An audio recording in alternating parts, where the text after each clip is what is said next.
Apocalipsis 14 y los versículos 9 al 11. Apocalipsis 14, 9 al 11. Y el tercer ángel los siguió diciendo a gran voz: si alguno adora a la bestia y a su imagen y recibe la marca en su frente o en su mano, él también beberá del vino de la ira de Dios, que ha sido vaciado puro en el cáliz de su ira, y será atormentado con fuego y azufre delante de los santos ángeles y del Cordero, y el humo de su tormento sube por los siglos de los siglos. Y no tienen reposo de día ni de noche los que adoran a la bestia y a su imagen, ni nadie que reciba la marca de su nombre. ¿Es importante saber quién es la bestia?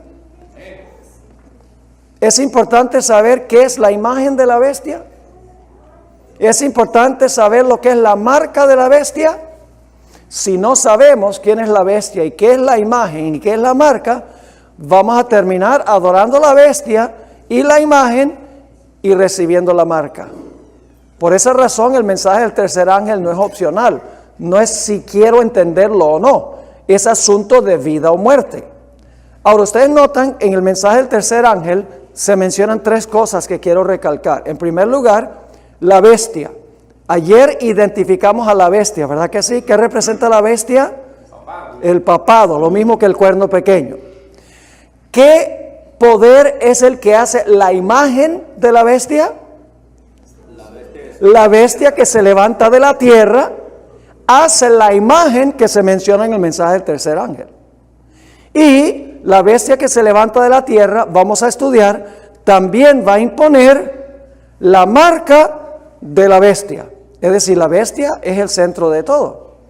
Porque la gente adora a la bestia de la tierra hace una imagen de la bestia, y la bestia de la tierra impone la marca de la bestia. Es decir, el protagonista central o la protagonista central es la bestia. Ahora vamos a la página 195 de nuestro manual y vamos a estudiar más detenidamente lo que es la imagen de la bestia. Una imagen es un reflejo o una semejanza. Así que cuando se habla de una imagen de la primera bestia, significa que la imagen va a ser semejante a la bestia. Ahora, hemos visto que la característica principal de la bestia, y esto lo estudiamos ayer en los 4 temas, es que la bestia unió ¿qué cosa? La iglesia con el Estado. La iglesia romana usó la espada del poder civil para imponer sus doctrinas y sus prácticas. Así que, para que la bestia de la tierra haga una imagen de la primera bestia, tiene la segunda bestia que hacer ¿qué cosa? Tiene que unir la iglesia con el Estado para ayudar a la primera bestia, porque es una imagen de la primera bestia. ¿Están conmigo en ese punto?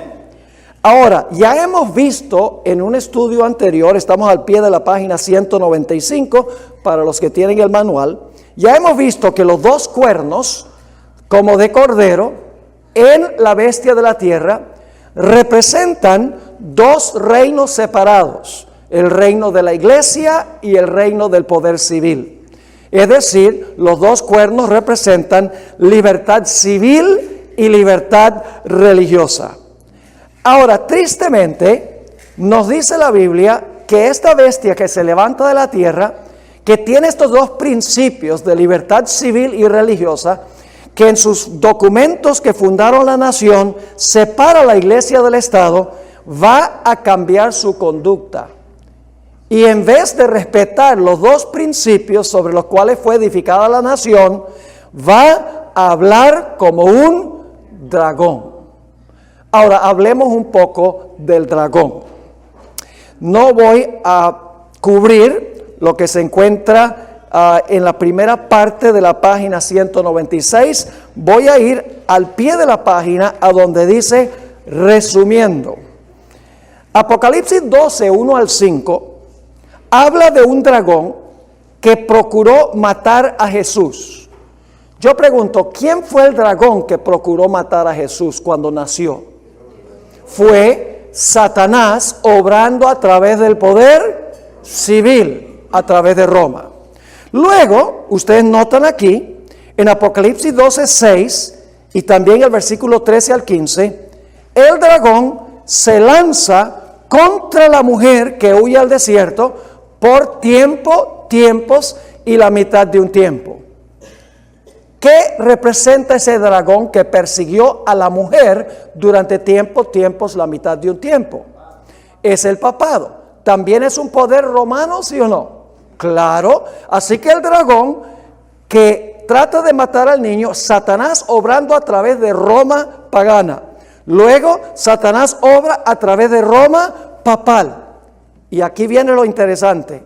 La bestia que se levanta de la tierra habla como un ¿qué? Como un dragón. Es decir, no solamente va a hablar como Satanás, sino que va a hablar como Roma. Porque el dragón en sus 3 etapas representa Satanás obrando a través de Roma.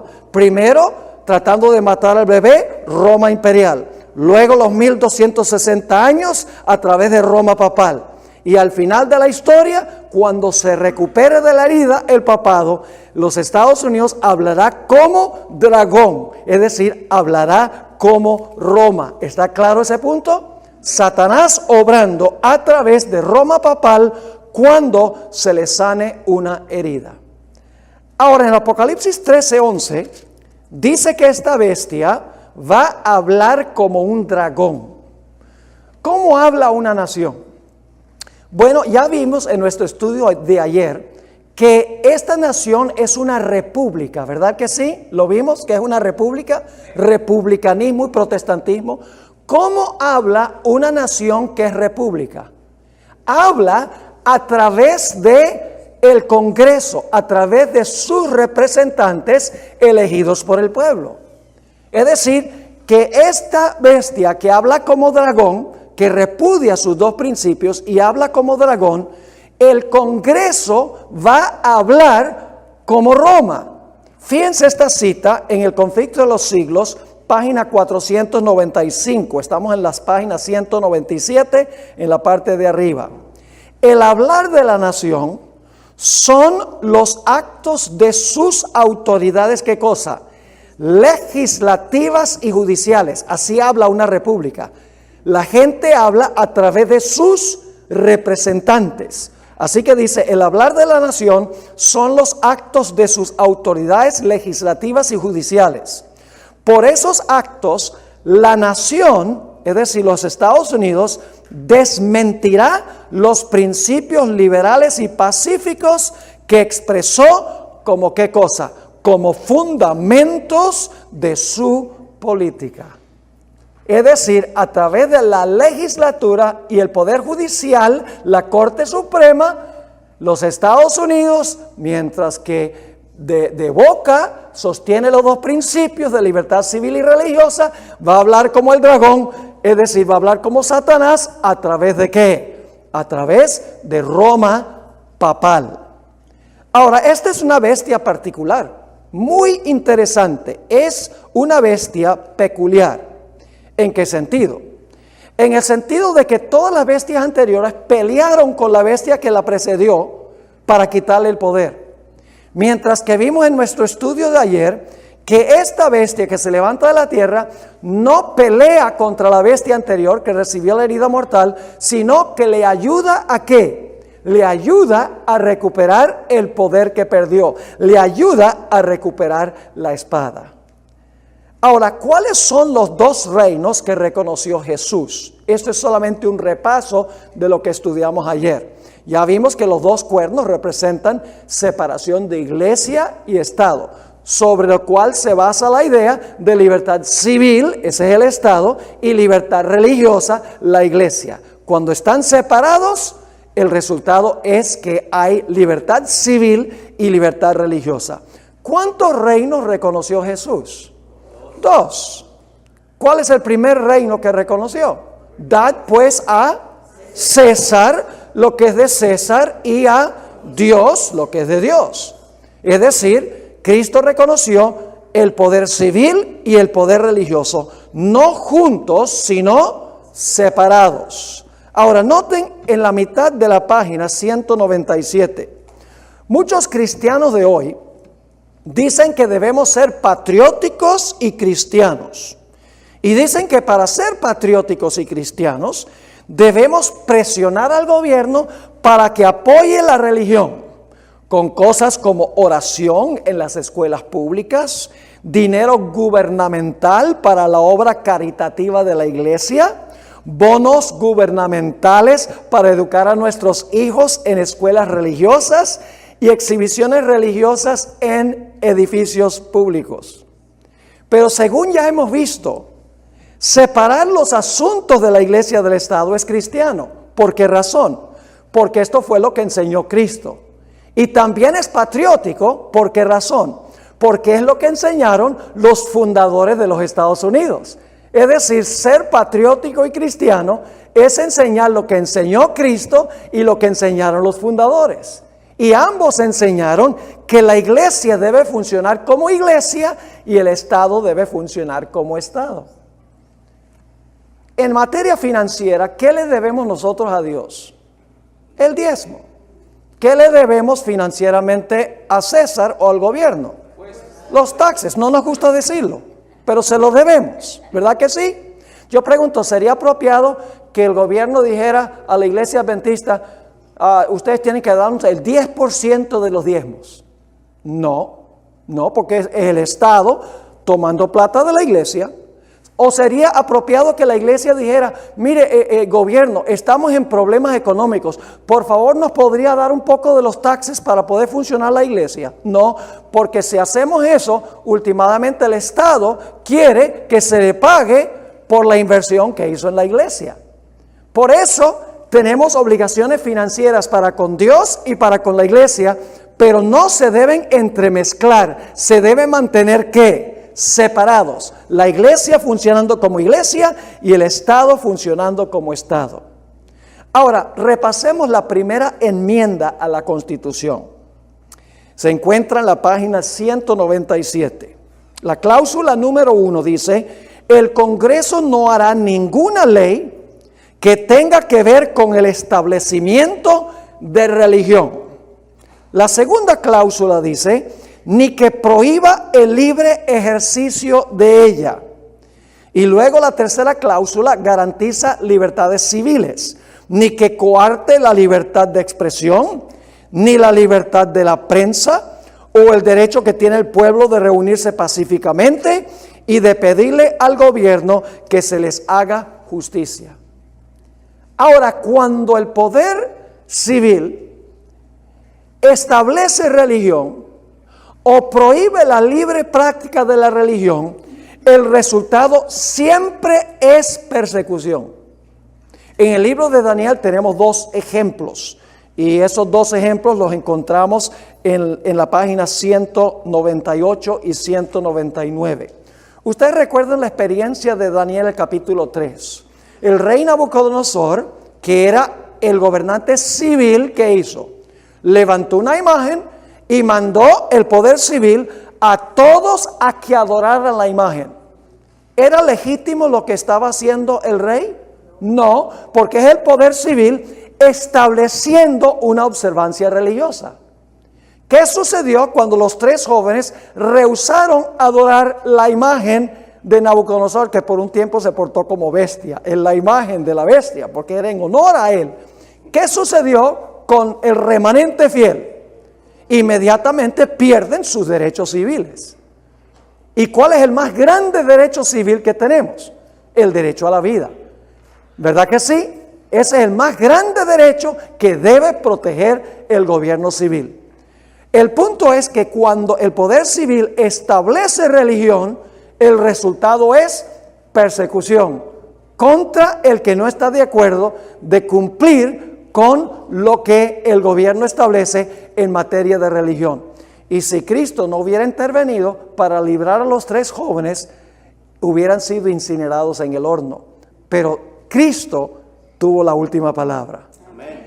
Así que en Daniel 3 tenemos una ilustración de la primera cláusula de la primera enmienda.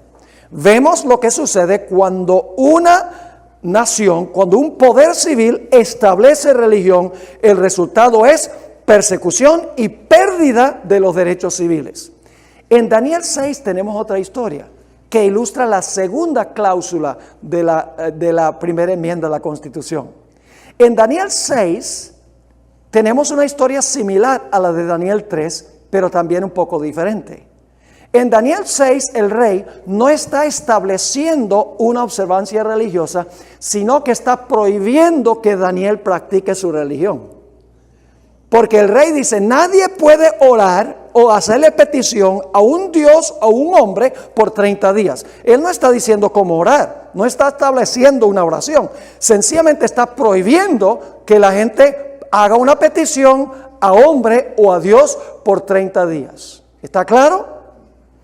Pero había un profeta, el profeta Daniel, que dijo, yo desobedezco esa ley civil porque es ilegítima. Yo pregunto, ¿el rey tenía derecho de prohibir que Daniel orara? ¿Era esfera del poder civil? ¿Quitarle la libre práctica de la religión? No. ¿Y a dónde fue a parar Daniel como resultado de no obedecer la ley de que no podía practicar su religión? ¿A dónde fue a parar? En el foso de los leones. ¿Y quién tuvo la última palabra? Dios tuvo la última palabra. Yo pregunto, cuando la bestia y su imagen levanten esta ley dominical, ¿va a estar en peligro la vida del pueblo de Dios? Sí. ¿Va a perecer el pueblo de Dios?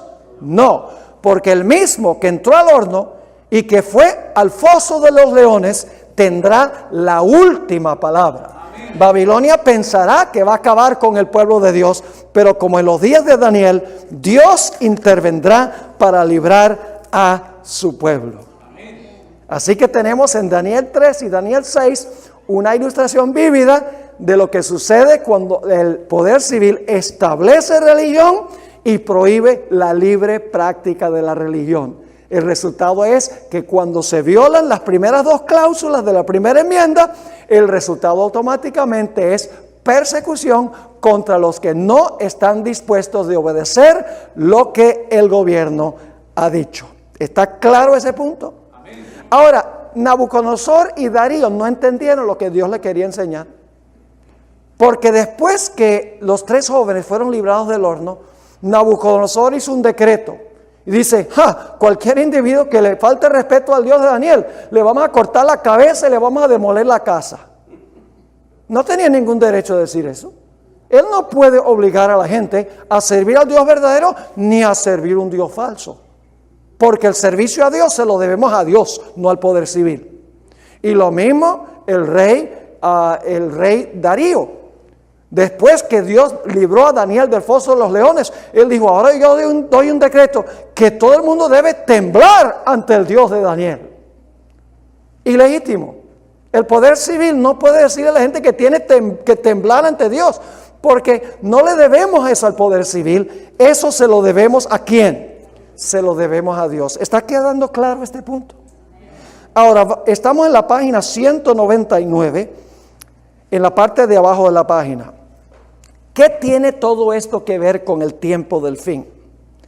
Elena White nos ha dicho que los Estados Unidos violentará la primera enmienda a la Constitución. Redactará leyes que obliguen a todos a guardar el domingo y también prohibirán la observancia del sábado. Aquí está la cita donde la hermana White dice eso. Maranata, página 177. Vendrá el tiempo en que los hombres no solo prohibirán trabajar el domingo, sino que procurarán obligar a los hombres que trabajen el sábado. Y se les pedirá que renuncien el sábado y se suscriban al domingo. Y si no lo hacen, se les exigirá que entreguen su libertad y su vida. ¿Está claro? Ahora, cuando llegue ese momento, la apostasía que comenzó cuando el papado intentó cambiar la ley de Dios durante los 1260 años, esa apostasía se completará en el tiempo del fin. El papado pensó cambiar la ley de Dios, transfiriendo el sábado al domingo.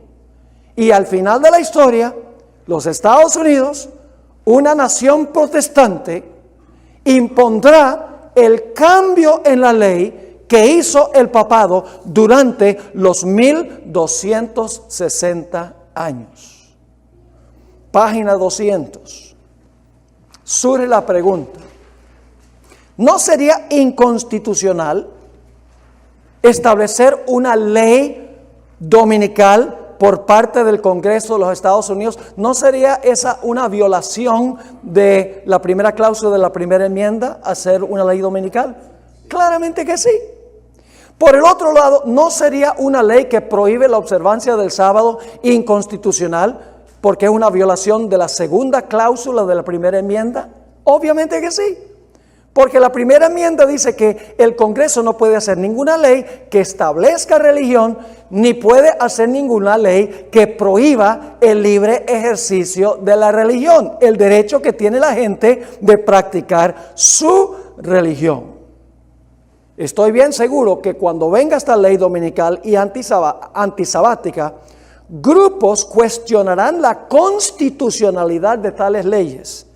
Según las profecías, estos reclamos caerán sobre oídos sordos. Escuchen ahora el próximo párrafo, muy importante. No hemos de esperar que el Congreso de los Estados Unidos desarraigue la primera enmienda de la Constitución. Los Estados Unidos no va a eliminar la primera enmienda de la Constitución, porque la bestia de la tierra tendrá los 2 cuernos de cordero mientras habla como un dragón. No se quiebran los cuernos para luego hablar como un dragón. Habla como dragón mientras tiene los cuernos. Lo que indudablemente pasará es que la Corte Suprema declarará en un tiempo de emergencia nacional que leyes inconstitucionales son, ¿qué cosa? Constitucionales. Por eso la bestia tiene los cuernos como de cordero, pero al mismo tiempo hablará como dragón. Esta bestia hablará como dragón al mismo tiempo que tiene los cuernos como cordero. Ahora, algunos de ustedes posiblemente no estuvieron ayer, así que voy a repasar un punto que traté en el tema de ayer por la tarde. En los Estados Unidos hay 3 ramas de gobierno. Hay el poder ejecutivo, el poder legislativo y el poder judicial, primordialmente la Corte Suprema. El Congreso redacta las leyes, el Poder Ejecutivo las hace cumplir y la Corte Suprema interpreta las leyes para decir si son constitucionales o no. Ahora, ¿cuál de las ramas de gobierno es la más poderosa según vimos ayer? La más poderosa es la rama judicial, particularmente, ¿qué cosa? La Corte Suprema de los Estados Unidos. Yo mencionaba el caso de la elección del año 2000. Algunos de ustedes recordarán, no se sabía por semanas quién había ganado la elección, Gore o Bush. Y el asunto terminó a la Corte Suprema y la Corte Suprema dijo, ganó Bush, caso cerrado. Se acabó la discusión. La Corte Suprema eligió al presidente de los Estados Unidos. Se podría haber hecho otro conteo, se podría haber hecho otra elección en la Florida, pero la Corte Suprema dijo no, George Bush es presidente. También mencioné en el año 2015, la Corte Suprema legalizó el matrimonio homosexual en los Estados Unidos. ¿Y quién puede cuestionar eso? Nadie puede cuestionar eso. Ahora, Elena G. de White tiene algo muy interesante que decir. Ustedes pueden ver en ese párrafo que está ahí que la Corte Suprema tiene 5 católicos romanos. Y ahí yo menciono los nombres de ellos. Hay uno que está en el proceso de ser elegido, aunque hay cierta controversia ahora en cuanto a él. Y creo que el jueves va a haber una entrevista con la mujer que lo ha acusado de abuso sexual cuando eran teenagers en high school. Pero lo más seguro es que lo van a confirmar. En ese caso habrá 6 católicos romanos en la Corte Suprema de los Estados Unidos y 3 judíos. ni un solo protestante. En un país protestante. El 66% de la Corte Suprema sería católicos, mientras que solamente el 25% de la población de los Estados Unidos son católicos. Así que el 25% de los habitantes de Estados Unidos son católicos, pero los católicos tendrían el 66% de la Corte Suprema. Elena White, en la mitad de la página 201, escribió en la Review and Herald, diciembre 11, 1888, ellos, es decir, los cristianos, no se dan cuenta que cuando un gobierno protestante sacrifica los principios que la han hecho una nación libre e independiente, y por medio de medidas, ¿qué clase? Legislativas, introducen a la Constitución principios que propagan las falsedades y los engaños papales, están sumiendo al país en los horrores romanos de las edades oscuras. Algunos adventistas dicen, ese panorama es alarmista. Los jueces de la Corte Suprema son patriotas y nunca retornarían a los Estados Unidos a los horrores de las edades oscuras. Fíjense lo que dice Elena White en la siguiente cita, el Conflicto de los Siglos 637. La Iglesia Católica Romana, con todas sus ramificaciones en el mundo entero, forma una vasta organización bajo el control de la sede papal y destinada a servir los intereses de ésta. Instruye a sus millones de adeptos en todos los países del globo para que se consideren obligados a obedecer ¿a quién? Al Papa. Sea cual fuere la nacionalidad o el gobierno de estos, deben considerar la autoridad de la Iglesia como por encima de todas las demás. Aunque juren fidelidad al Estado, siempre quedará en el fondo el voto de obediencia a Roma, que los absuelve de toda promesa contraria a los intereses de ella. Qué tremenda cita esa. Muchos protestantes hoy están fascinados con el papado. Por ejemplo, Jeb Bush, que fue gobernador del estado de la Florida, se convirtió al catolicismo. Newt Gingrich, que era bautista, un representante en el Congreso de los Estados Unidos, se convirtió al catolicismo. Tony Blair, quien fue primer ministro de Gran Bretaña, se convirtió al catolicismo, y hay otros protestantes que se han convertido abiertamente al catolicismo. Los protestantes dicen que el papado ha cambiado y por lo tanto no hay nada que temer del papado. Dicen que el papado lucha por los derechos humanos, que aboga por los pobres, por la vida, por el medio ambiente, por la buena moral. Pero el hecho es que la Iglesia Católica no ha cambiado ninguna de sus creencias, ninguno de sus dogmas, ni tampoco ha echado a un lado sus aspiraciones de un dominio global del planeta Tierra. Un católico dijo en cierta ocasión, en la minoría somos como un cordero, en la igualdad somos como una serpiente, en la mayoría somos como un león. Eso lo dijo un católico.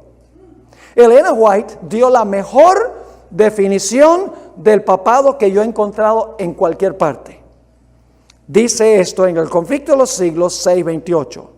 Forma parte de su política asumir el carácter que le permita realizar mejor sus fines, pero bajo la apariencia variable del camaleón. ¿Saben ustedes lo que es un camaleón? Los que vienen de países latinos tienen que saber lo que es un camaleón. Es un lagartijo que cambia de color dependiendo del ambiente donde está, para camuflarse. ¿Verdad que sí? Así que dice, bajo la apariencia variable del camaleón, oculta el veneno invariable de la serpiente.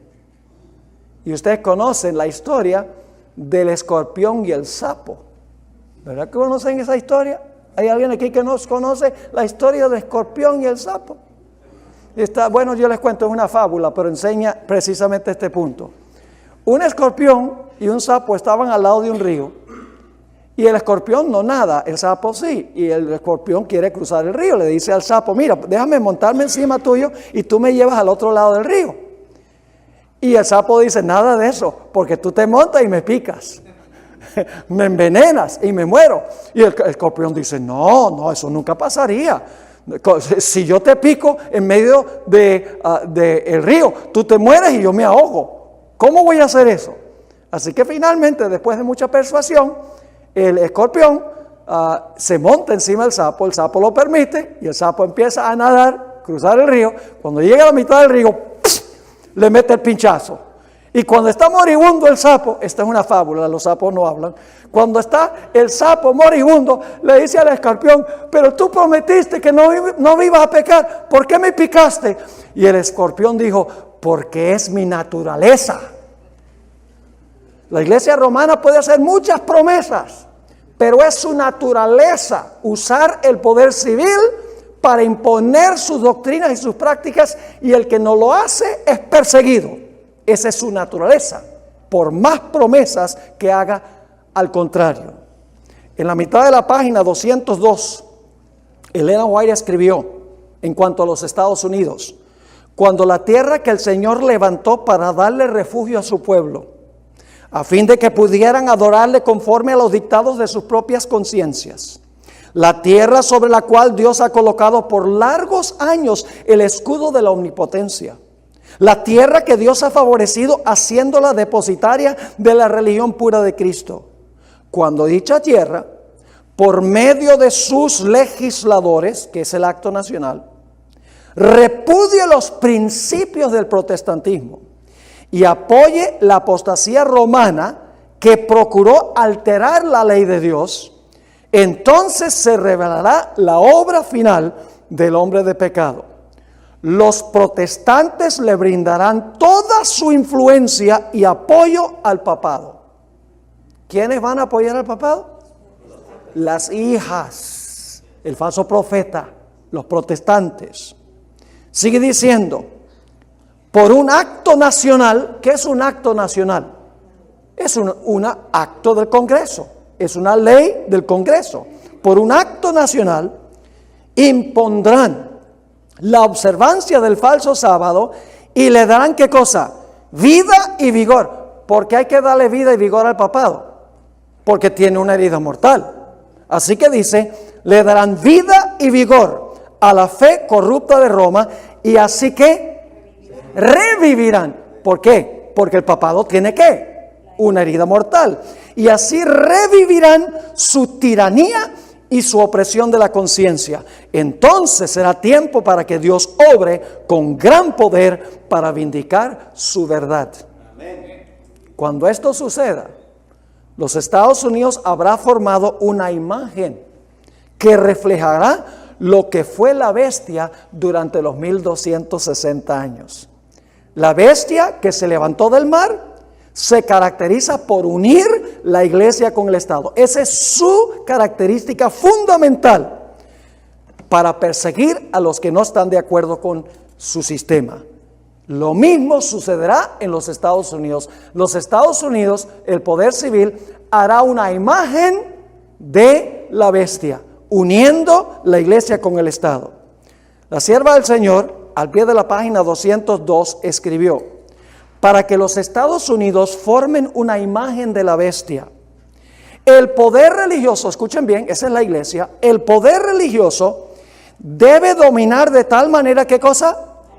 El gobierno civil, que la autoridad del Estado sea empleada también ¿por quién? Por la iglesia, para cumplir sus propios fines. En la siguiente página, la hermana White escribió, la página 203 del manual, Roma se ha propuesto a restablecer. ¿Qué significa restablecer? Usted no puede restablecer lo que no estuvo establecido una vez. Roma se ha propuesto a restablecer su poder. ¿Y a qué? ¿Qué significa recuperar? Usted no puede recuperar lo que no perdió. Y a recuperar la supremacía que ¿qué? Que perdió. ¿Cuándo la perdió? En 1798. Luego dice, establezcase en los Estados Unidos el principio de que la iglesia puede emplear o controlar el poder del Estado, que las leyes civiles pueden hacer obligatorias las observancias religiosas. En una palabra, que la autoridad de la iglesia con la del Estado debe dominar las conciencias, y el triunfo de Roma quedará asegurado en la gran república de la América del Norte. Los Estados Unidos hablará como el dragón. El dragón es Satanás, obrando a través de Roma. Lo hizo cuando Jesús nació, Roma pagana. Durante los 1260 años, el dragón, Roma papal, persiguió a la iglesia de Dios. Y al final de la historia, esta bestia hablará como dragón. No solo como Satanás, sino como Roma. En el conflicto de los siglos 498, la hermana White sigue cuando las iglesias principales de los Estados Unidos, uniéndose en puntos comunes de doctrina. Ojalá que yo tuviera tiempo de darle ejemplos de lo que está pasando ahora. Pero mi objetivo en esta serie no es decir, está pasando esto y aquello. Mi objetivo es que ustedes entiendan el panorama bíblico. Y entonces ustedes pueden ir y mirar en los periódicos y mirar en la televisión cómo se está cumpliendo lo que estamos estudiando aquí. Ahora fíjense, cuando las iglesias principales de los Estados Unidos, uniéndose en puntos comunes de doctrina, influyen sobre el Estado para que imponga los decretos e instituciones de ellas, entonces la América protestante habrá formado ¿qué cosa? Una imagen de la jerarquía romana, y la inflicción de penas civiles contra los disidentes vendrá ¿qué? Vendrá de por sí sola. La primera bestia pensó que podía cambiar la ley de Dios transfiriendo el día de reposo del sábado al domingo. La bestia de la tierra impondrá ese cambio en la ley de Dios usando la influencia de la iglesia sobre el Estado. Y el mundo en su totalidad seguirá el ejemplo de los Estados Unidos. La gente pregunta, ¿cómo puede suceder esto en los Estados Unidos? Si los Estados Unidos, la mayoría de los países no quieren a este país, especialmente en la época de Donald Trump. Indudablemente, esto ocurrirá en el contexto de un colapso económico, una serie de desastres naturales sin precedentes como en los días de Elías, un aumento galopante de criminalidad y una manifestación espectacular de comunicaciones del mundo de los espíritus sobre qué hacer al respecto. El argumento será parecido al que usó el Sanedrín.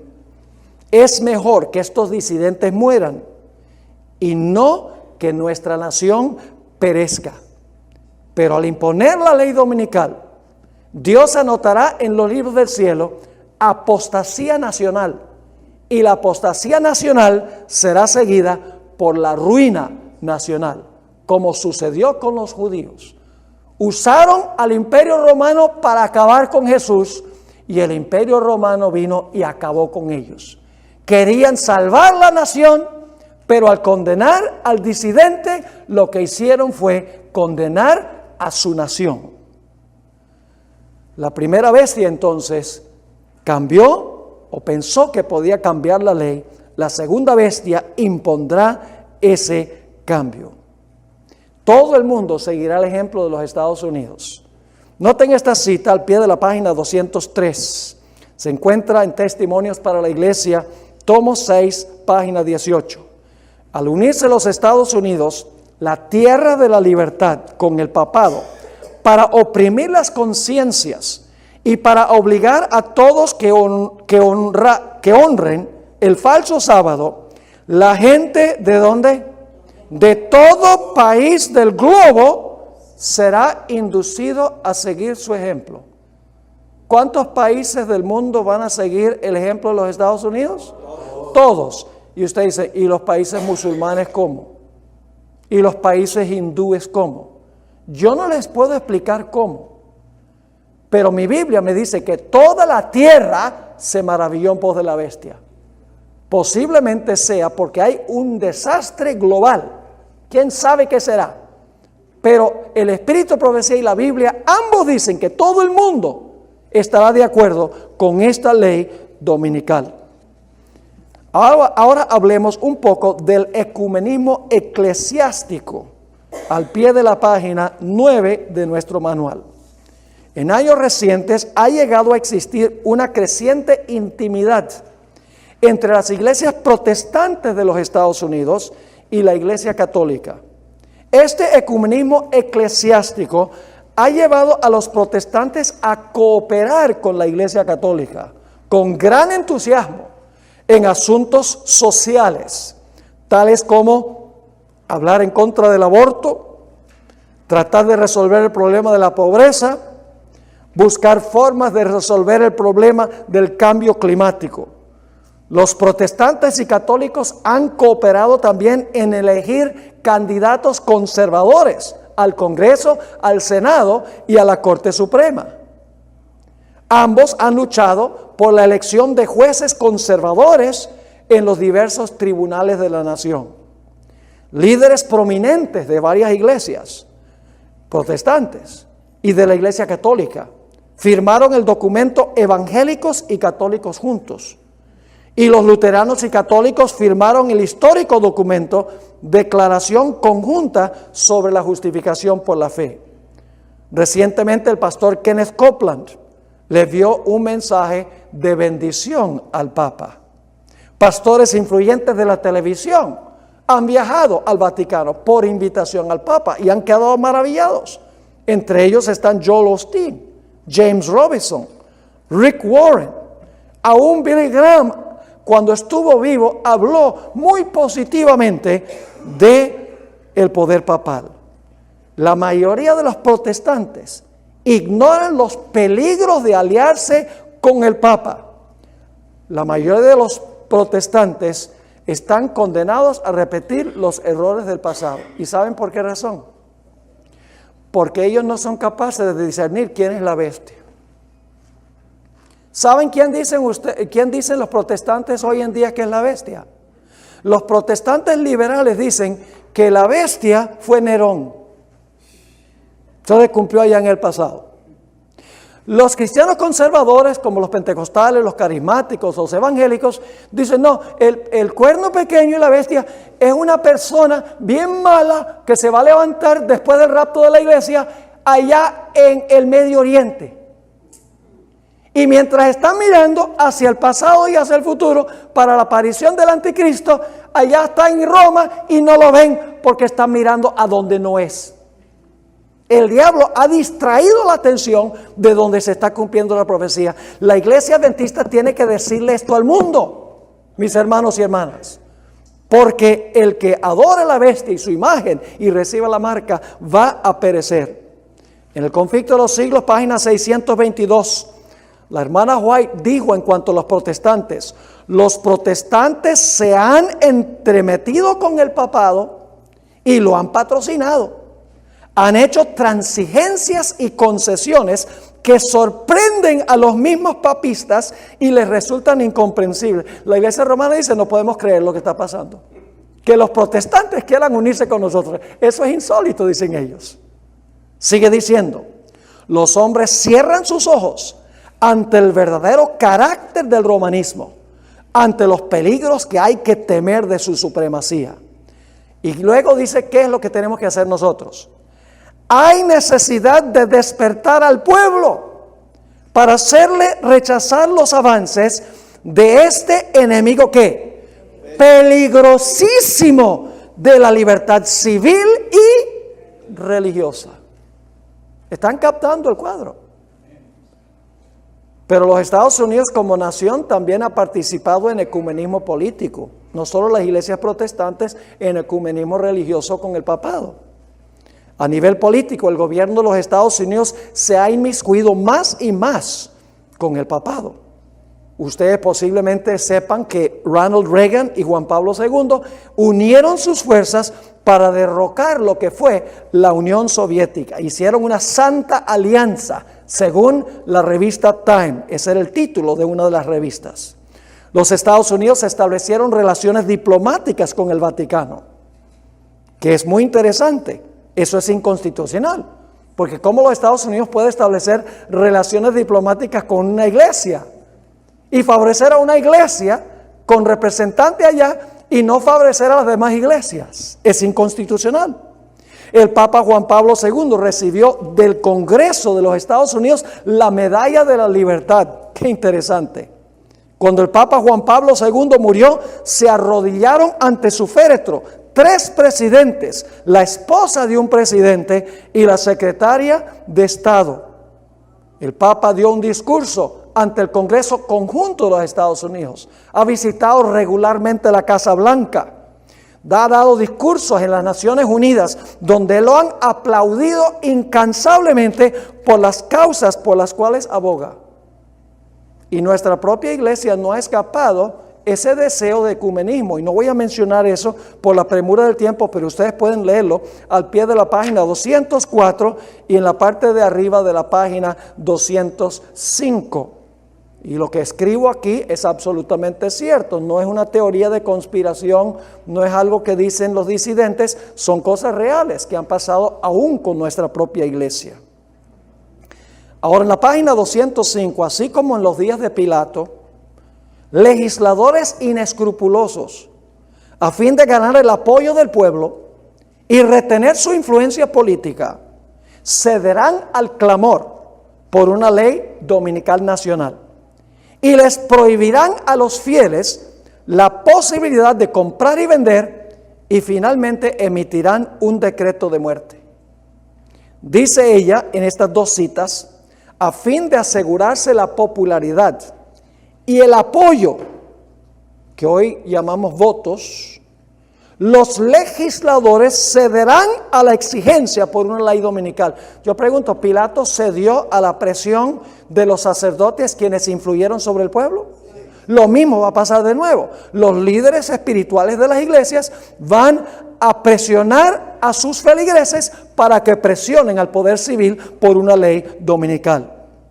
En la Review and Herald, diciembre 24, 1889, Elena White escribió: los ministros de las varias denominaciones están actuando por subterfugio, significa por debajo de cuerdas, trazando planes de gran importancia para el pueblo de Dios, y el objetivo de esta maniobra secreta es ganar el apoyo popular para la imposición del domingo como día sagrado. Si los ministros pueden convencer al pueblo que favorezcan una ley dominical, entonces están decididos a unir su influencia para obtener una enmienda religiosa a la Constitución para obligar a la nación a guardar el domingo. Qué interesante esa cita. Lo mismo que sucedió en los días de Jesús.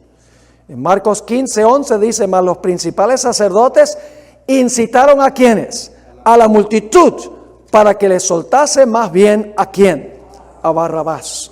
Fueron los ministros de aquel tiempo los que instigaron a las multitudes que clamaran a Pilato para que crucificara a Jesús. La iniciativa fue de los líderes religiosos, no del Estado ni del populacho.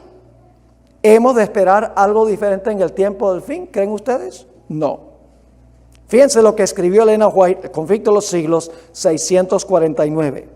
Los que honran el sábado de la Biblia serán denunciados como enemigos de la ley y el orden, como quebrantadores de las restricciones morales de la sociedad y por lo tanto causantes de anarquía y corrupción que atraen sobre la tierra los altos juicios de Dios. Sus escrúpulos de conciencia serán presentados como obstinación, terquedad y rebeldía contra la autoridad. Serán acusados de deslealtad hacia el gobierno, porque si el gobierno propone una ley dominical y hay un grupo que no la obedece, van a decir, están contra el gobierno, no solo contra las iglesias. Sigue diciendo, los ministros que niegan la obligación de observar la ley divina, predicarán desde el púlpito que hay que obedecer a las autoridades civiles porque fueron instituidas por Dios. En las asambleas legislativas y en los tribunales se calumniará y condenará a los que guardan los mandamientos de Dios.